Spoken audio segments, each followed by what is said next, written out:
You're watching Bread and Roses, a weekly political social magazine that's broadcast in English and Persian via New Channel TV. Hello everyone, I'm Maryam Namazie.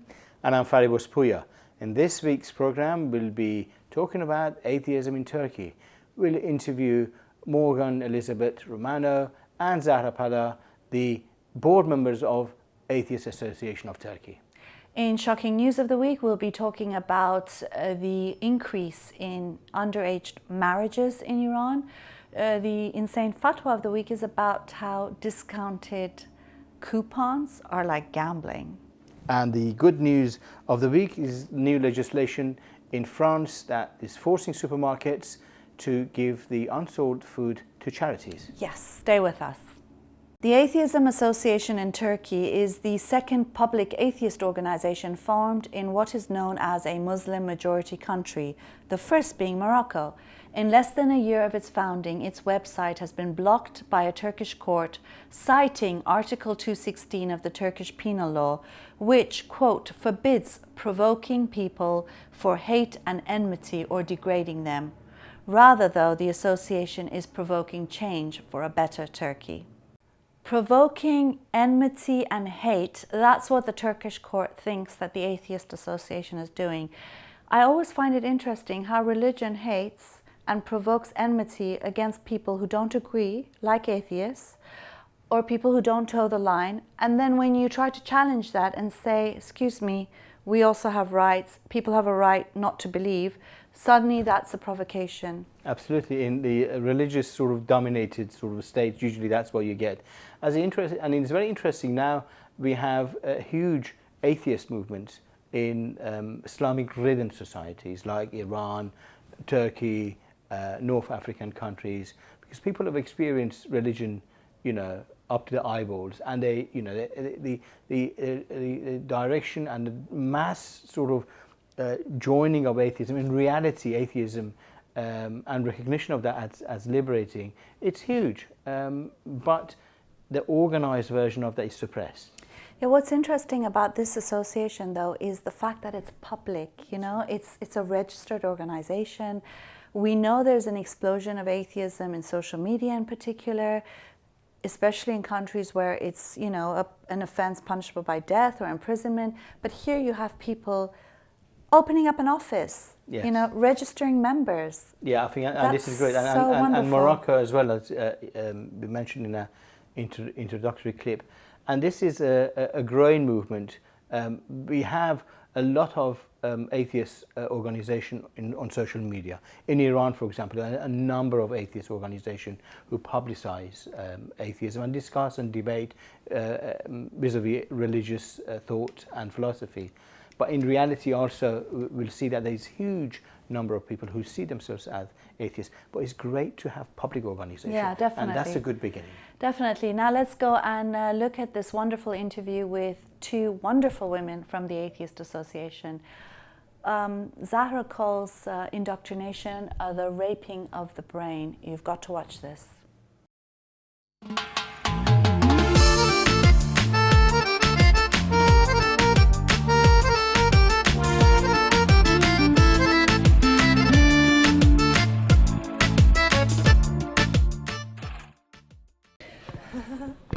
Welcome. I wanted to congratulate you for starting the first atheist organization in Turkey. Tell me how that was. Well, it was really excited actually. I was living in Cyprus and it was 15 years I was in Cyprus, and it was not such a big deal to say atheist or if you do believe in something or not. But we were not even know about our neighbor's religion or something. Like it was never comes up. So when I moved back to Turkey, when I saw the people are scared to say something, what they are thinking, what they are believing, it was so shock to me. It's just so normal, and why you need to speak about these things? It was a big question for me. So then I realized it's even became a criminal things. You can even go to jail for this. You can even get murdered by being atheist or non-religion person. And I was really shocked. And when I learned that there is something happening about the association, I was yeah, maybe I can be in. But then I scared because people has been talking so big. I was, it should be normal. I was still trying to understand why it's such a big risk. And my friend told me, we want you to be in the membership, board membership. I said, okay, I will think about that. But it was last day, I was still thinking. And then I said, no, I'm not going to do that. But then I asked to myself, are you going to feel comfortable inside of you by not doing it? Because it is the way you do things, it is the way you do feel. I said, no, it's not honest. I can't live with that things inside of me. I said, yes, it is going to be dangerous, but at least it's going to be honest for my life. And I said, go for it. And it was the last minute. I sent my ID copy, and I was running to meeting just for the have the sign up. But it was really scary and excitement as well. It was so confused feelings for me. I mean, you've got quite a lot of members given the fact that it is so risky. Tell us about the numbers of people who've joined and how that's going. We have a little bit over 100 actual members, but in supporters we have a lot more. We have people that volunteer their time, and we have people that donate the membership fee, but they don't want to actually be members on paper. Because when you are a part of a legal association in Turkey, you have to give your ID copy so people will know your address. Everything is on file with the government. And with the government being increasingly more religious and more religiously oppressive, it frightens people. We've had people come to our association, grown adult people. This one man was like, I have to say, in his late 60s, and he was like, so in just his emotion was so strong. He was so happy that we made this association. He said, my wife, my children, my family, nobody knows that I'm an atheist. So people are living like this. And to me, it's just like, it makes me very angry. And even though I'm not a Turkish person, I live there. I love the Turkish people that I know. I have made them part of my family. And if I have the opportunity to try and speak out about that, I will. So yeah, our membership is not that big, but our support is pretty great, I think. You mentioned something really funny about someone calling you and asking how you can have cats when atheists actually eat cats and drink their blood. Tell us about that. It was so funny. Normally, when people has been talking about that, I thought it is a joke because it can't be real things. It's just a joke. And when my friend called me, and she said to me, I heard that you're an atheist. I said, yes. But I was like, what a voice, that I can feel the energy. He said, I just can't believe. I said, what's wrong with it? And she said, but you do have cats. I said, yes. She said, but you're an atheist. I just couldn't get it. I said, oh my goodness, it's going to be real. I thought it's just a joke. Just, people are just joking about that. I said, yes, but I'm petting them. Okay, I will tell you things. I do feed them so they will be big and I can eat them, but they are not ready yet. That's why I'm feeding them. And she was still, I'm okay, I'm joking. And I had to explain her. But it was so surprised to me. Yes, people are thinking like this. It wasn't a joke. And facing with that reality was, wow. So then I do understand again, yes, we are doing such a big things because people need to have educated about these things. So it is what we are trying to do actually, because they know atheists as a bad people and we have no morals. We don't care about the world. We can cheat our partners, and we can do, I don't know if I'm able to say, I don't know, but you will cut if I'm not. We are doing the group sex every time, and we are drinking and we are just sleeping everywhere. It's like we have no normal life. Well, we have normal life. We have lots of people in the member board, and they have family, they have children, and they are just normal people. I don't know what normal means, but yes, they are normal people. One of the questions I'd asked you earlier is why the need to actually register, given that there is added risk to that, and you had some good reasons for that. Can you explain that? Absolutely. So, first of all, why should we not? because, I mean, somebody telling you not to do something makes me want to do it so much more. But also, as a legal association, we now have been invited to European Union delegation meetings. So there is this kind of international place where it's very helpful that we can get this recognition and have a voice. And also because it gives us standing to be able to stand up for these rights. Like there's this religious TV host, Nihat Hatipoglu, and he has been saying terrible things about atheists to his in his shows, and these shows have tons of viewers in the audience, and around the country people are watching this, and this is what they think. He's giving this wrong information, saying that we are, these untrue things. Well, as a person, what can I do about that? There's not much I can do about that. But as an association, we were able to open a lawsuit against him, and unfortunately, Even we do know that we are going to lose. yes, we didn't win, but the point is we did it. Like, we were able to do that to bring attention to this issue. As a final question, why is it so important to have an atheist association, particularly in a place like Turkey, in the region? It is really important.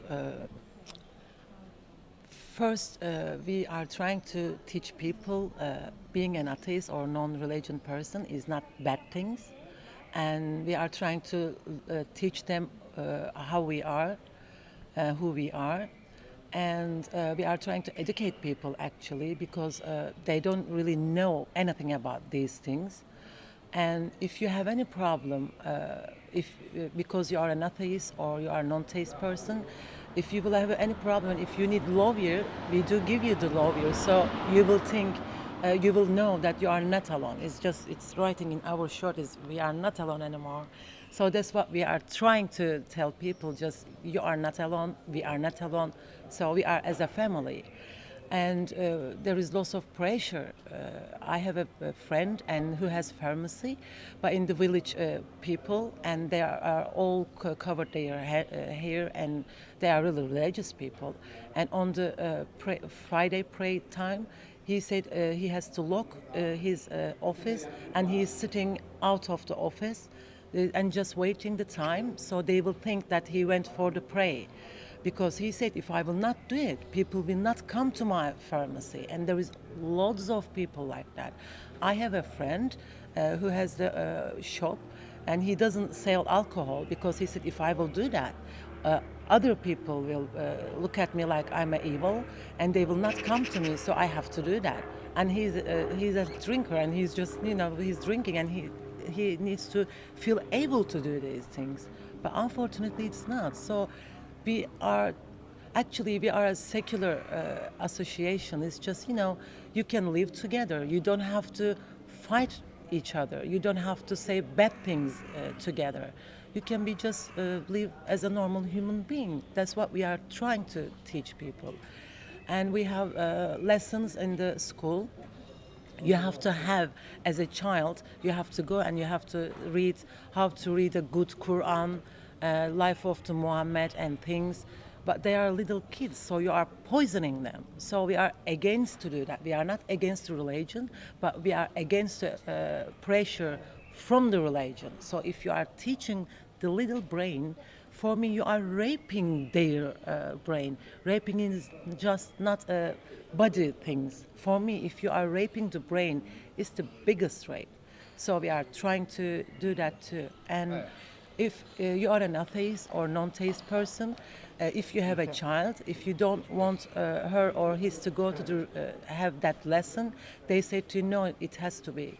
But you said, but I'm an atheist. But you have no right to say that. They said, okay, you are an atheist, but she or he has to go to that lesson. So we are trying to change this one as well. And I don't know if you ever seen the Turkish ID, I forgot mine. Our ID is pink and blue. Pink is for women, blue is for male people. So it is writing, when you do just burn, it's like you are Islam. It is writing there, it's Islam. So we tell the people, just go to the government and take it out and make it empty. So they will know that, because they are thinking 99% in Turkey are Islamic person, because they don't take it out. But even our memberships, when they are giving to their ID, it is writing Islam anyway, but they are atheists, so they don't ask you. And before even it was writing virgin in my ID. Yeah, when I was 13, when I saw this virgin, I was like, what virgin means? And I asked to my mom, she was that means you didn't get married yet. How can you write these things on my ID?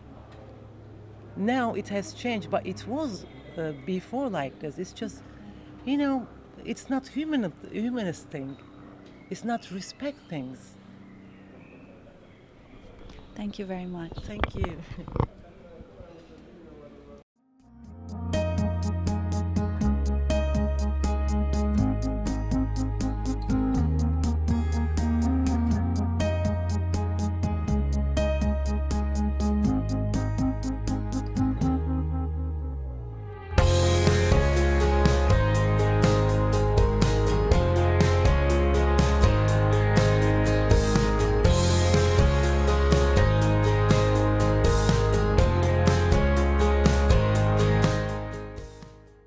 I hope you enjoyed that interview. There were so many wonderful points in that.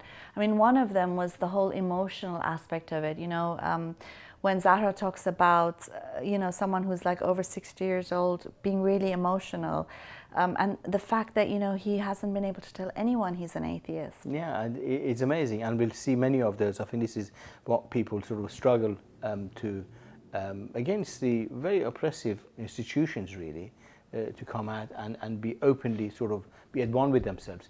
And one of the things, growth of atheism is very closely linked with science and demand for science vis-a-vis religious indoctrination. I think that's a great thing to see. But one of the things that's worrying too is the fact that Turkey has such a strong secular history, and with Erdogan's Islamization of that country, that you're seeing, its effects on people who are free thinkers. Yeah, I agree, and I think what Zehra and Morgan are doing, I think, in Turkey is a great thing. And I think when you see an organised public bodies, continuing to work and attract a lot of members publicly, I think this is a great thing to see.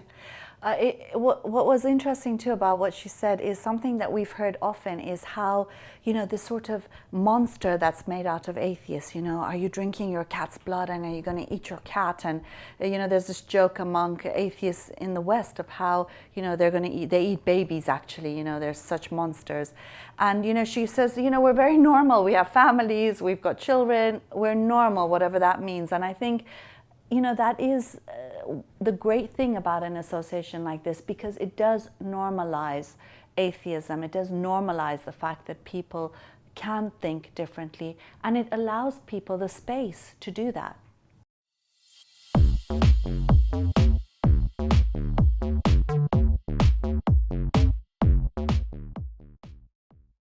Shocking news of the week is on underage marriages in Iran, and it should be called pedophilia, but unfortunately it's called marriages. Justice for Iran has just issued a report, and it's shown that in the past year 276,000 underage girls were married. 276,000, 109,000 teenagers gave birth in Iran. And if you look at the number of brides who were 10 to 14, it was 41,000 girls. And what's happened is there's been a huge increase in this. Absolutely. With the Islamic regime coming to power and holding power, they've been publicizing marrying girls when they reach 9-year-old, and that's normal. There was a piece of legislation going through the Iranian Majlis saying that stepfathers could marry, just crazy, which was uproar in Iran. Well, they've raised the age now to 13 for girls, but you can still marry girls at a younger age if the guardian permits, the male guardian. And this is it's completely legal. This is a sort of debate, and the references is to Islamic books and literature. But well, if we can call it literature. But the issue is that we've always had in Iran, in a really backward section, if you know that the most backward, small number of people who actually young people were married. But with the Islamic regime, this is exploded, and this is crazy. Look at these figures. I think this is important, Maryam. Look at this. We have had 1,289 mothers gave birth age 14 in the past year. In 2012-13, 275 birth to 13-year-old mothers, 50 to girls aged 12. This is criminal.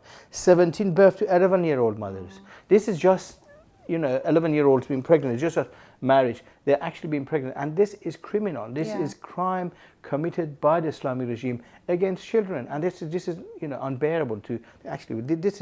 This is crazy. Well, there's I think it's the UN that has said that forced marriages, which is what child marriages really are. Forced marriages are a form of slavery, and they really are. I mean, it's unbelievable that children in the 21st century are married off, are having children. It really is a huge crime, and one that must be combated.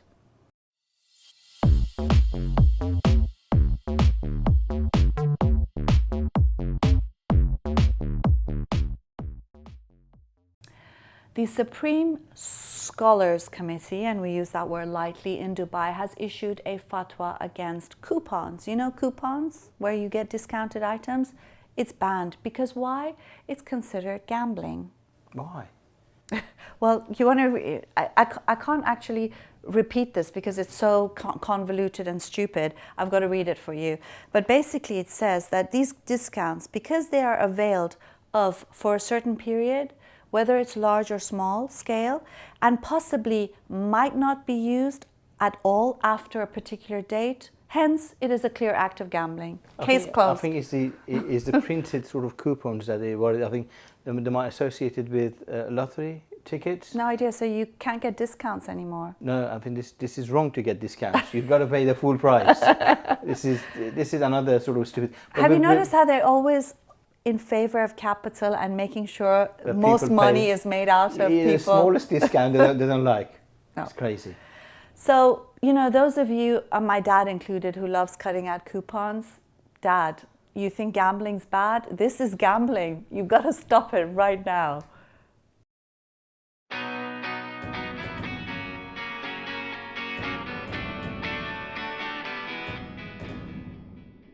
Now, this week's good news is from France, where the National Assembly unanimously voted in favor of banning supermarkets throwing away unsold food.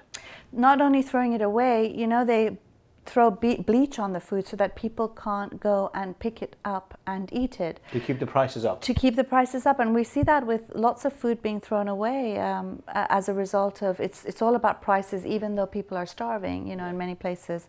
And but the great thing about this is that finally they're not allowed to throw it away. They have to give it to charities or to use it for animal feed. No, absolutely. And the fact that there's a huge food poverty. And we've always had this next to supermarket or next to food sort of producing companies. You had in society where people are starving in the same sort of locality, and people are actually looking for food from supermarkets. And I think it's a great thing that France has done. I think other countries need to take the same steps. In America, in Britain, I know there is a movement in Britain for people to actually go and save the food and give it to people.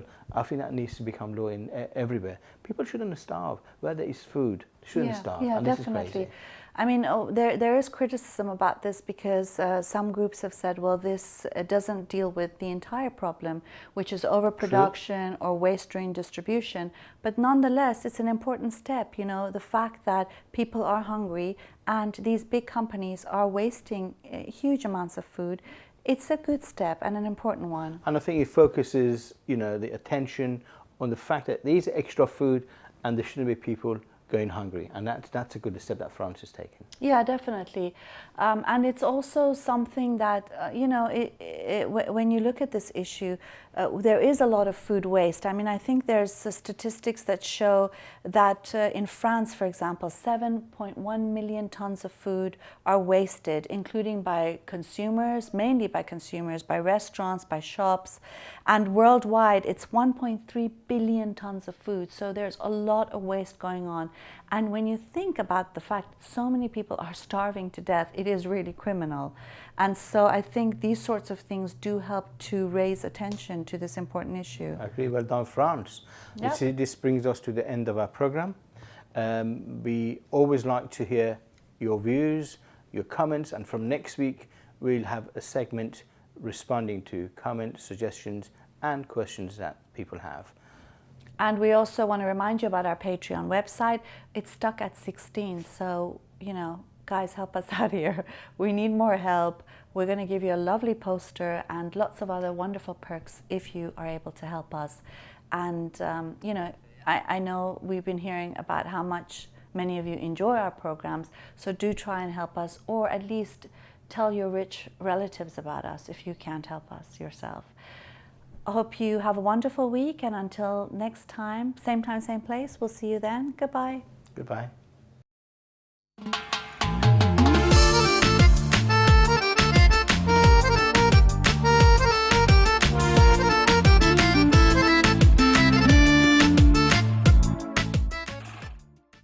Hi, I'm Maryam Namazie. And I'm Fariborz Pooya. We're hosting a program called Bread and Roses. It's a weekly program that's broadcast in Persian and English in the Middle East and North Africa, primarily Iran as well. And it's also shown on YouTube internationally. And we've been doing this since last May. We're coming up to our year's anniversary, and we've had quite a lot of fun making these videos. We discuss taboo-breaking, free-thinking ideas. The Islamic regime of Iran has called us immoral and corrupt. And that's why you need to support us. We are the alternative voice in Middle East and North Africa. Of corruption and immorality. So do support us. Here's a short video from Patreon that explains how you can help us with even just $1 a week. That's nothing. Support us. Patreon lets fans become patrons of their favorite artists and content creators. It's different than Kickstarter because it's not about one big project that requires lots of funding. It's more for bloggers or YouTubers or webcomics, anyone who creates on a regular basis. Here's how it works. When you become a patron, you're agreeing to give an artist a tip of an amount you set every time they release a piece of content, whether it's a new song, a video, or a recipe. You can set a monthly maximum to make sure that you're always within your budget. Choose an amount, enter your payment information, and you're done. Becoming a patron allows you to view and post in the artist's stream, and in exchange for your support, artists offer additional patron packages, which might include monthly Google Hangouts, music production tutorials, pre-sale concert tickets, or anything they can offer as a way to say thanks. Patreon, empowering a new generation of content creators.